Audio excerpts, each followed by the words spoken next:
I couldn't speak up and express my truth just because I was scared to be alone. How do I need to look like in order to find a man?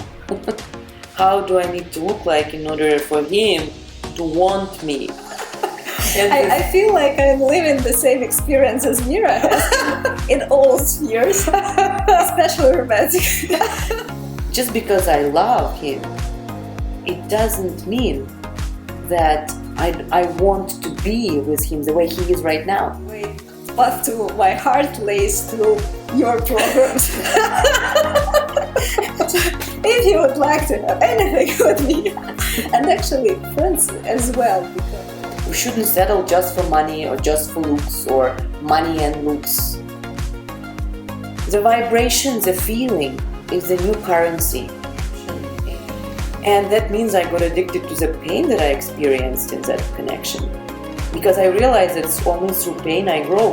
Yeah, we always try to make the connection work, but often inner transformation comes through divorce. So you can choose any man, and not every man can trigger that type of process within you. I think that first and foremost, the first symptom, if it's a deep connection, is... Hi everyone, this is me, Lily Boiko, and Mira Uniat, and our eternally fantastic podcast. Please follow us on all social platforms, which are Instagram, Telegram, Facebook, LinkedIn, TikTok, and here on YouTube. And today I want to talk about women being able to speak up, to build boundaries lovingly, because for centuries women were suppressing their feelings to fit a man. Maybe before it was a survival instinct, because in ancient times, for example, men were hunters and women were homemakers, and maybe women wouldn't be able to survive without men because they hunted for food. But now, even though we earn money, and sometimes even more than men, and we can survive by ourselves, but we have this deep fear of being alone, and that's why often women shift themselves to fit into a man's perception of what a good wife or beautiful woman should look like, should behave, though it's not who we are inside. For example, the same body alterations, plastic surgery, it's all done for men to like a woman, and men sometimes even can make... Women won't agree with you though. They will say, "Oh, I'm doing it for myself." But it's subconscious. It's not that they think that they do it by themselves, but actually it comes from not accepting yourself, because the man doesn't accept you the way you are.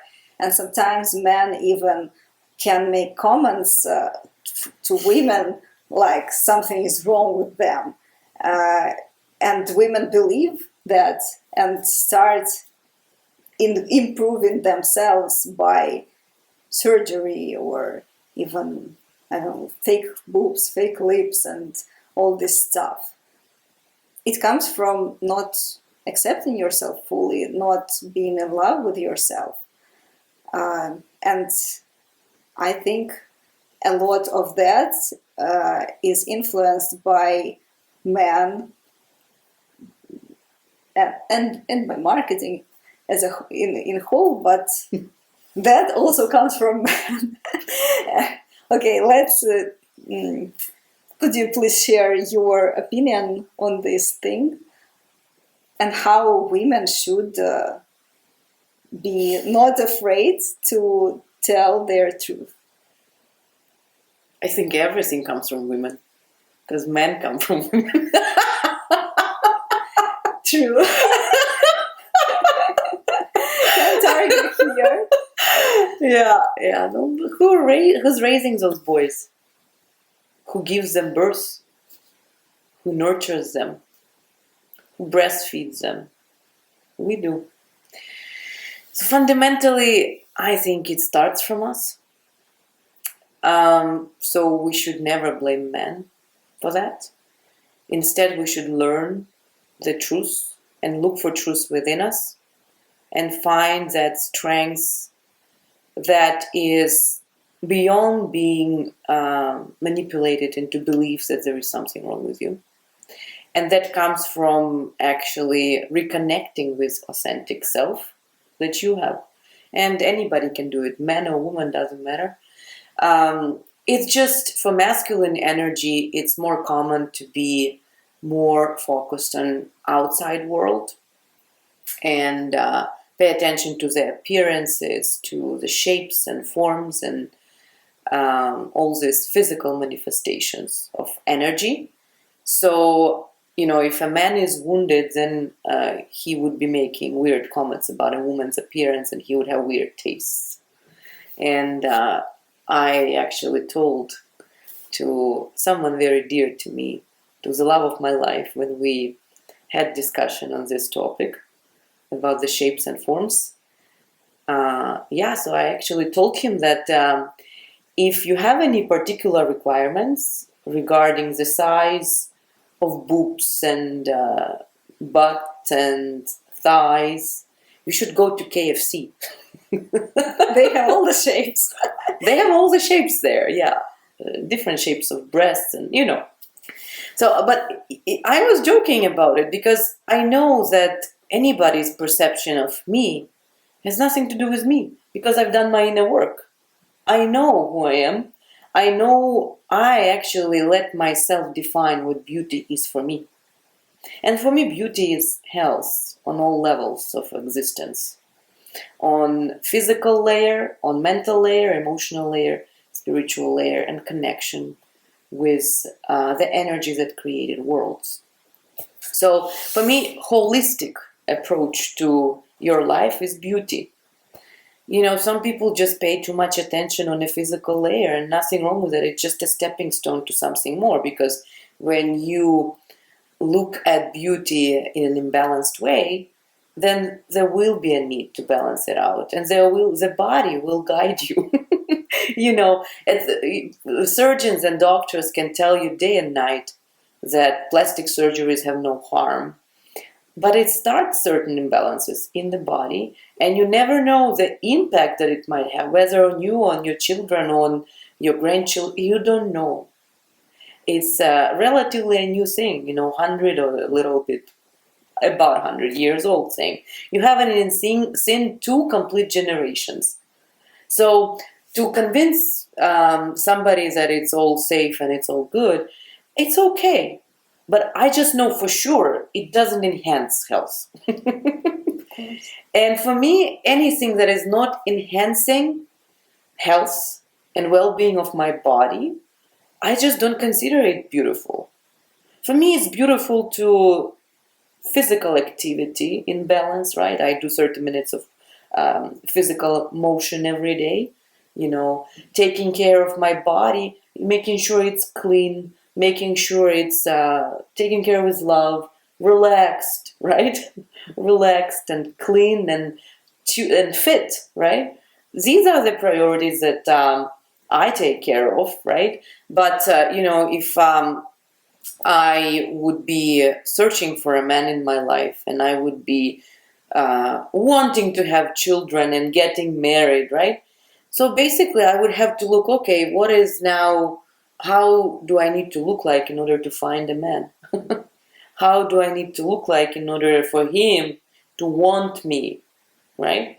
How do I need to look like in order for him to want to get married to me and have a child with me, if I had those desires, right?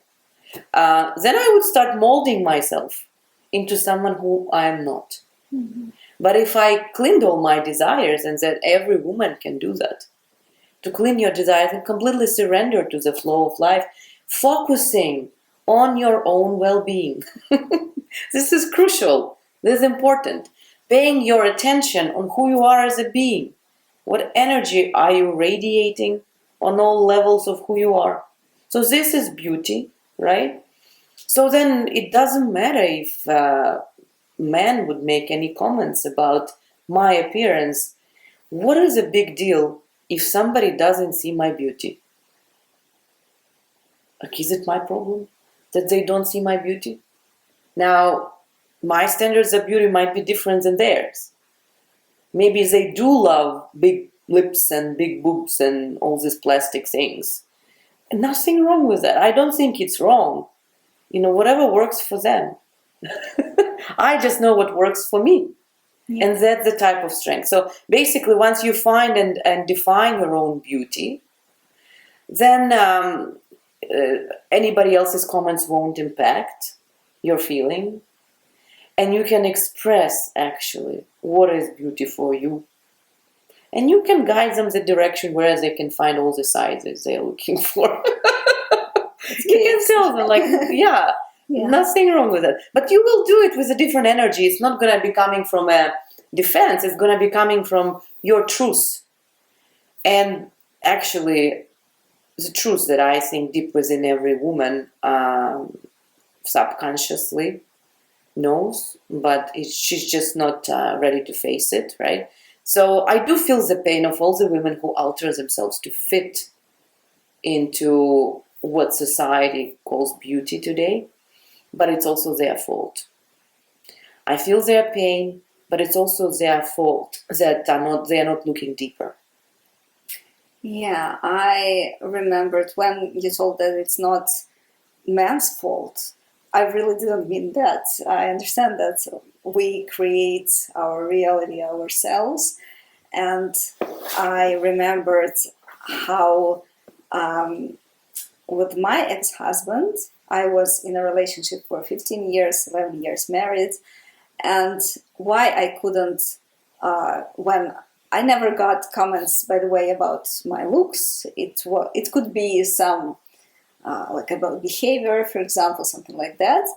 And I know that if from the very beginning, if I heard a comment that I didn't feel good about, then I, instead of like believing in that and trying to mold myself to be liked by him, I could just tell that it's not appropriate to make a comment like that.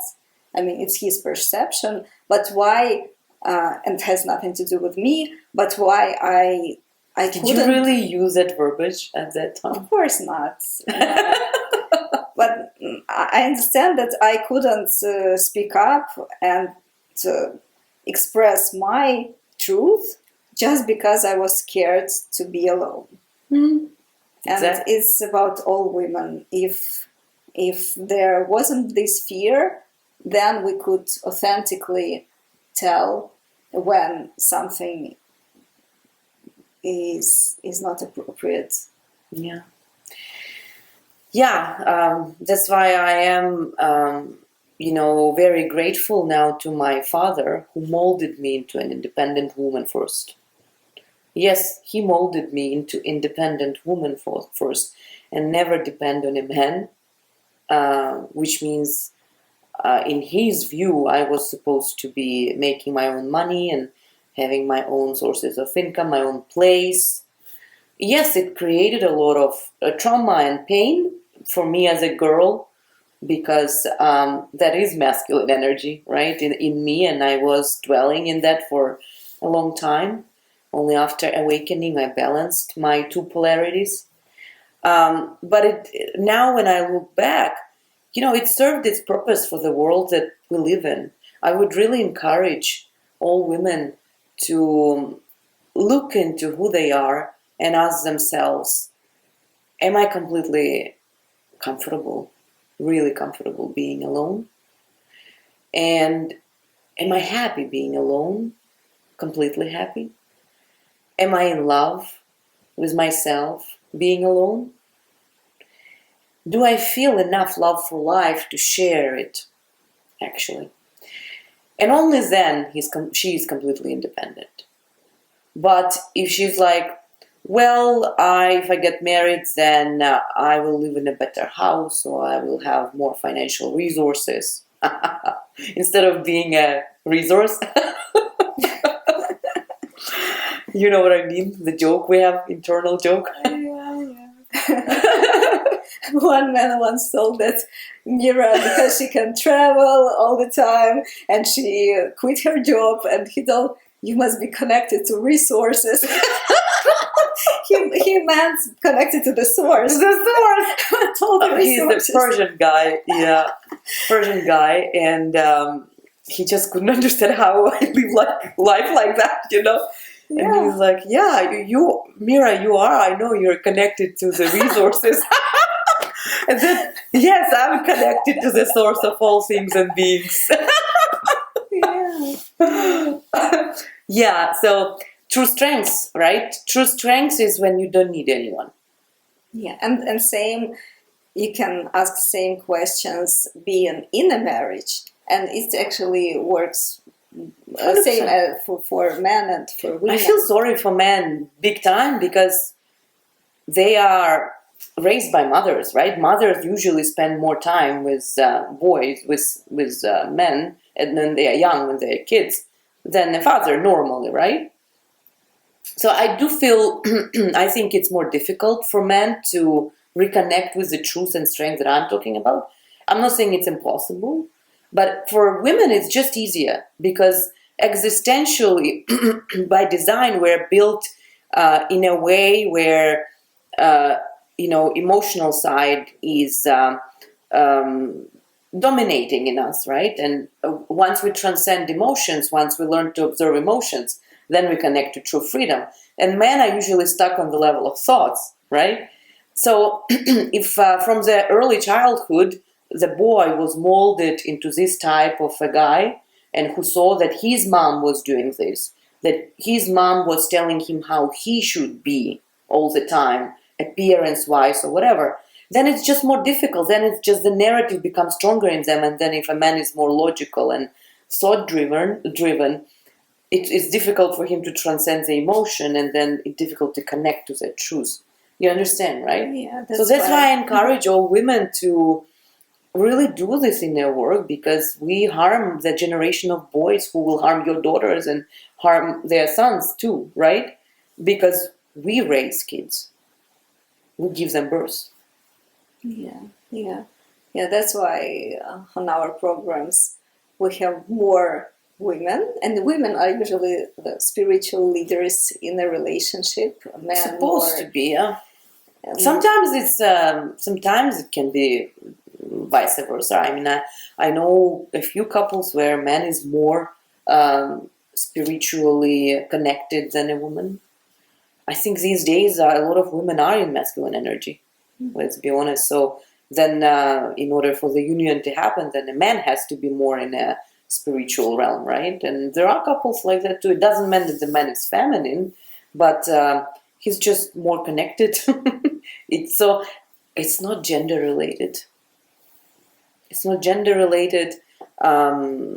It's just we need to understand the cause and effect, why we are the way we are. So it doesn't mean if you're a man you can't transcend your emotions. You can't go beyond that.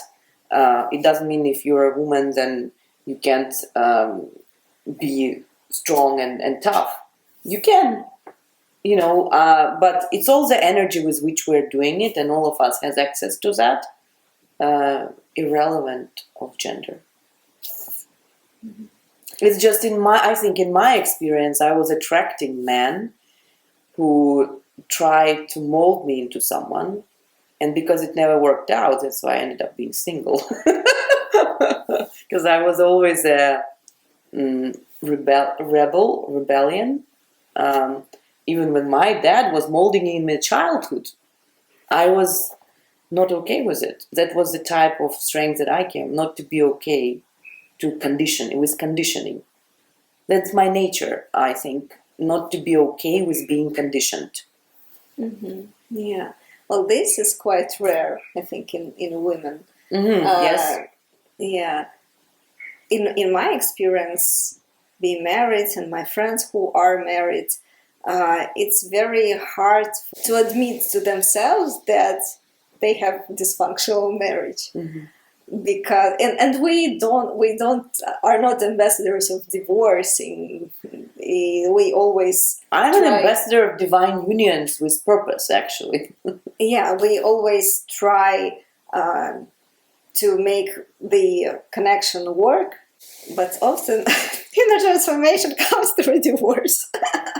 Because women often are afraid to get out of marriage, even if they see that it's dysfunctional, because again, they are afraid how the society would. Yeah, so because of conditioning. Yes. Yeah. And they look at their mother who was in the same marriage, right? Yes. So they don't know any better. And the nature of human mind is to be scared of the unknown. So for them, this is, the unenjoyable becomes normal. So the imbalance becomes the new balance, basically. And one success of a marriage is determined by the quantity of years together. It's not about that. Not at all. And even about life, like those people who live like 90 years were the happiest. For me, it's better to live a shorter life, but full of fulfilling. Yes. I agree. It's not the length of life, but the depth of life that matters. That's for sure, that's true, but not everybody is capable for depth. I mean, there are souls with different maturity. Capacity. And different capacity, yes. It's the light. Yeah, it's definitely truth, and that's why I know that as a guru, I'm not for everyone, because there are souls that, their nervous system will be burnt. They will be terrified. They won't enjoy my presence. Those people who, just do first incarnations and first circles around the sun, passengers on Earth, most likely they won't enjoy my presence. Their nervous system would resist you so much that they would distance from you. I'm talking as a guru, they won't really want me. They want me. They won't want me because it will be too much for them. It will be too much light, right? Too intense, I should say. So I know that I'm not for everyone, and that comes to relationships too. I know for sure why I am doing my solo journey at the moment. I know, and I've been with a lot of men, or handsome, wealthy, and at some point, at some level, they always were afraid of me. And of course, they will never admit it. But probably as soon as they saw the depths I was capable for, and that when I am with them, I was 100% there, I never had a plan B, that scares the shit out of them, because they were not capable for that level of commitment and fearless relationship that I had. When all the relationships I was always 100% in.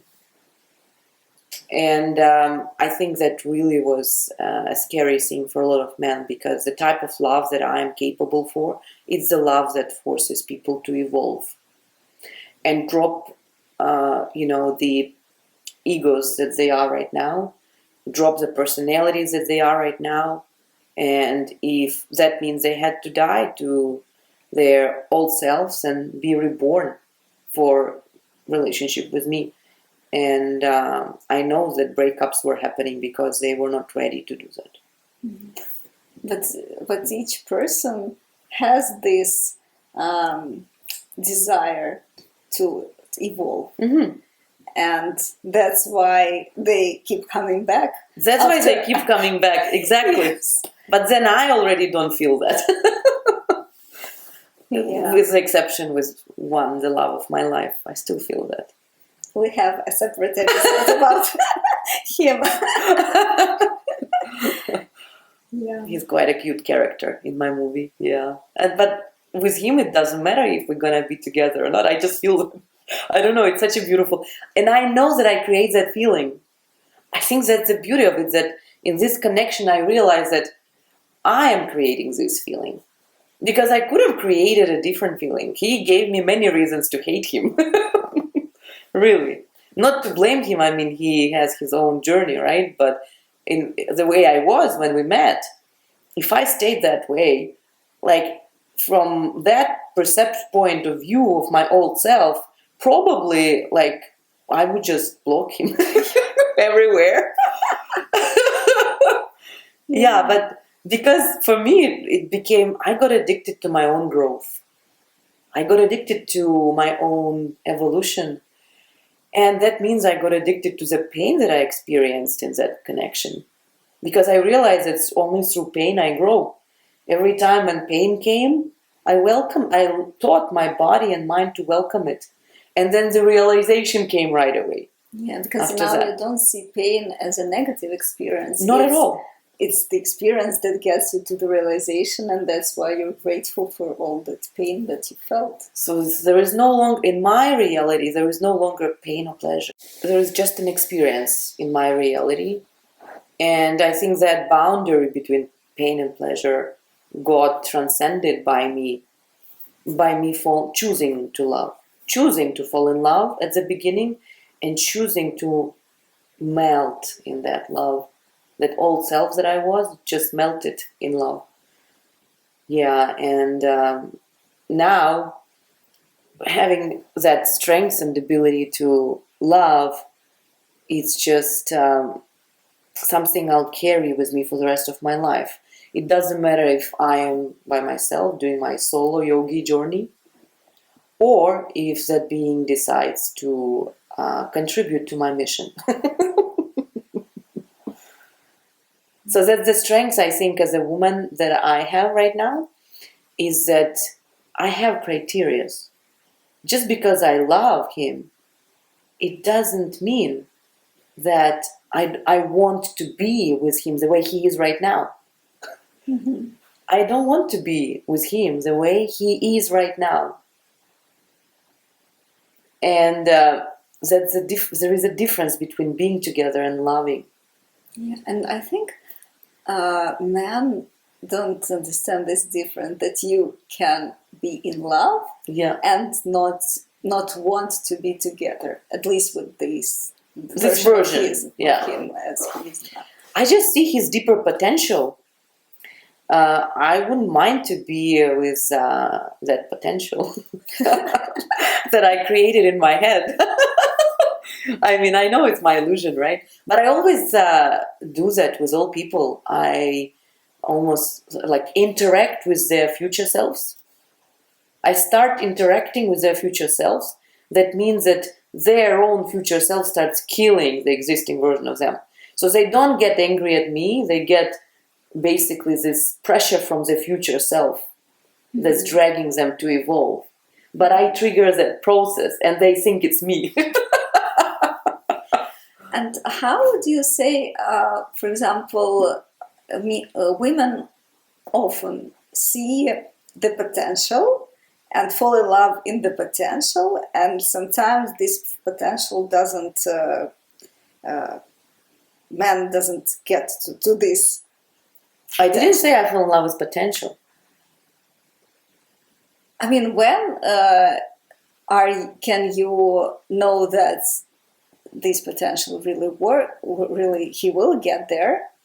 Does it depend on you, or it's just like a potential that maybe will never get there? Yeah, absolutely, it's on you.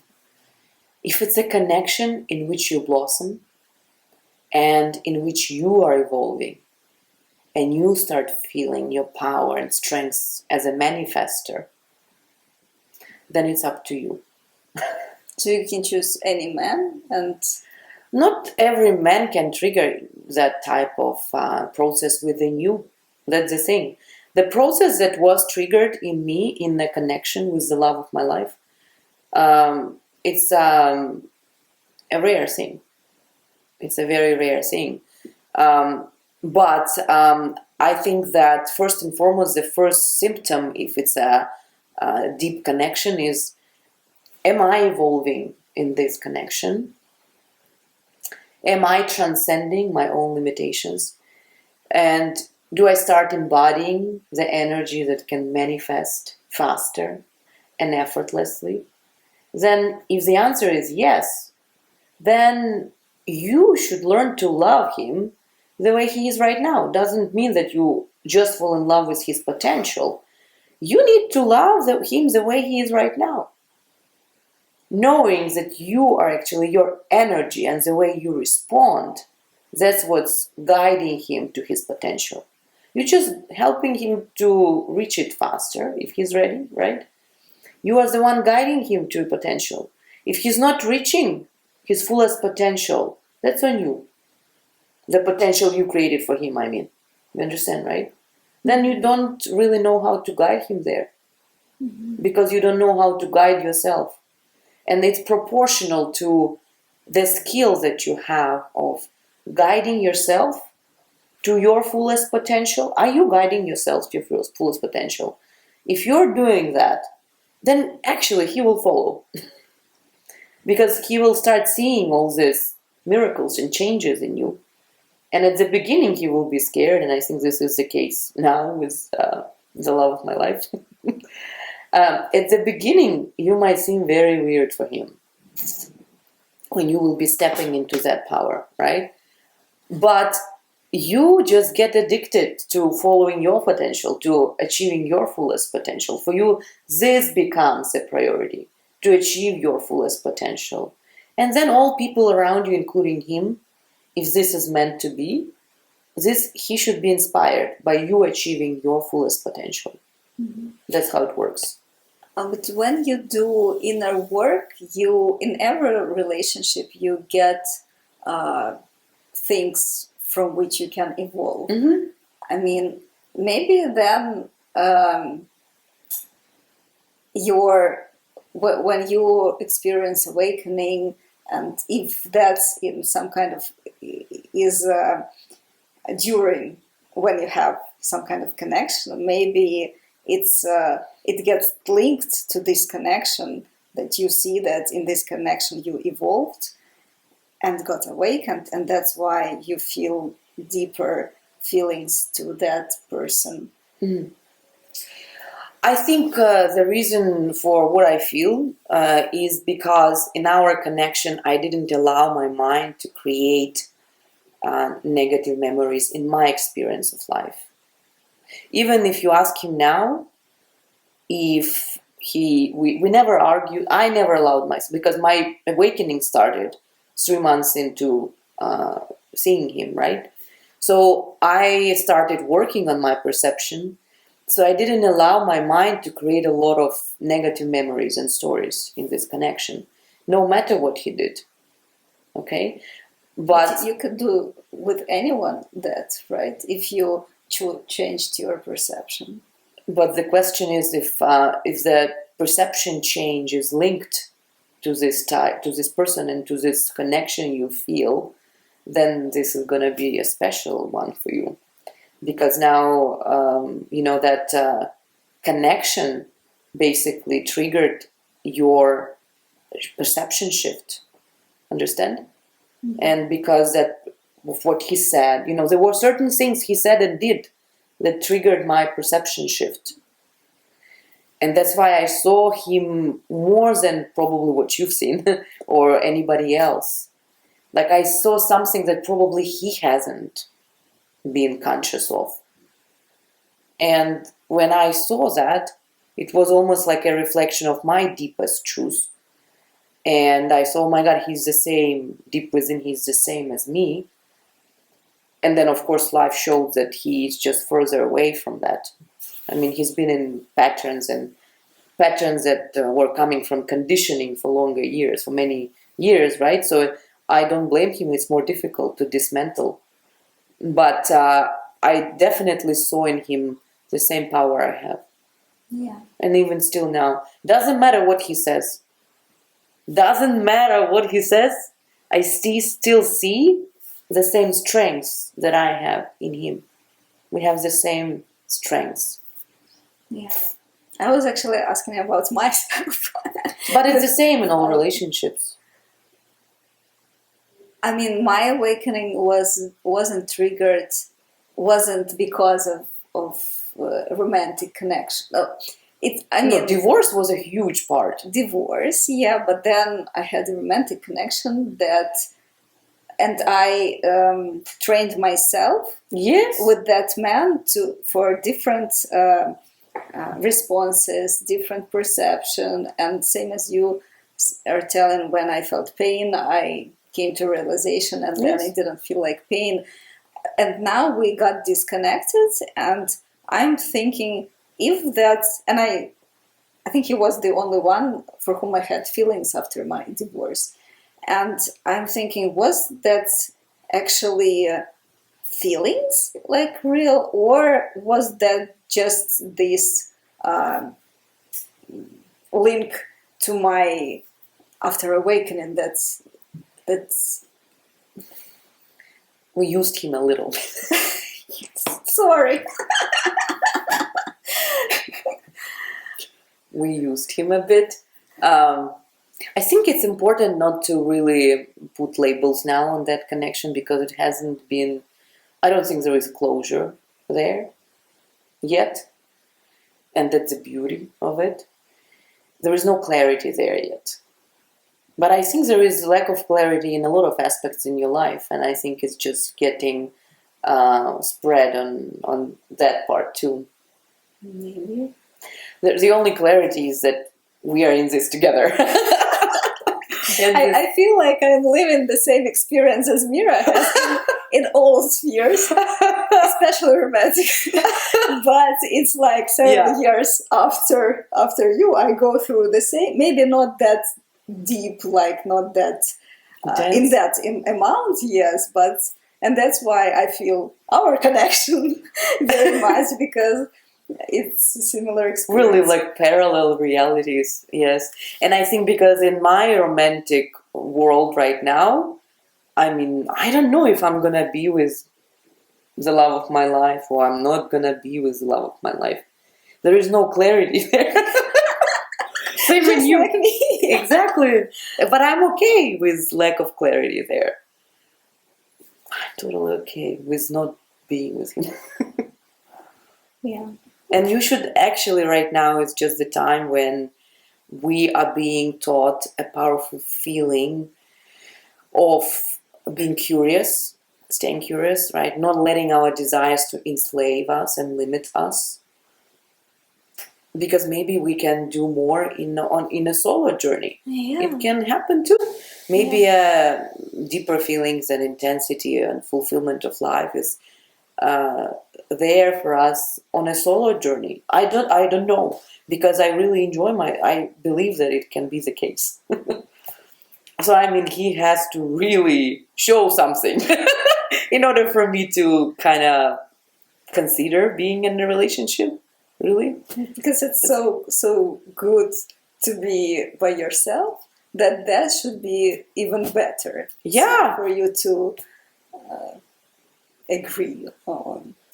Absolutely. My life is beautiful right now, eternally fantastic, right? I do love sharing. I have to admit I love sharing. But now I found a lot of students, actually they found me, students who like receiving. So I think the only way for us to reconnect, and probably for you, with this man you've been referring to, is that for them to become our students. I actually even tell like some men who can write on social media and ask me out. You mean approach you on social media? Yeah, that the way path to my heart lays through your programs. So if you would like to have anything with me, and actually friends as well, because it's about all people. I can't have deep connections, both friendship or romantic, if a person doesn't work, do this inner work, because it's now the first criteria, I would say. If a man is just like handsome and rich, that wouldn't be enough for me, because I found that this inner peace and what I am doing now is much more valuable than money or the looks or anything. 100%. See, what my impact on people is that I help them elevate their standards. I just do believe that we deserve it all. We shouldn't settle for less. We shouldn't settle just for money or just for looks or money and looks. The vibration, the feeling is the new currency. And this should be actually the most important thing. And if they have that, then the rest will follow.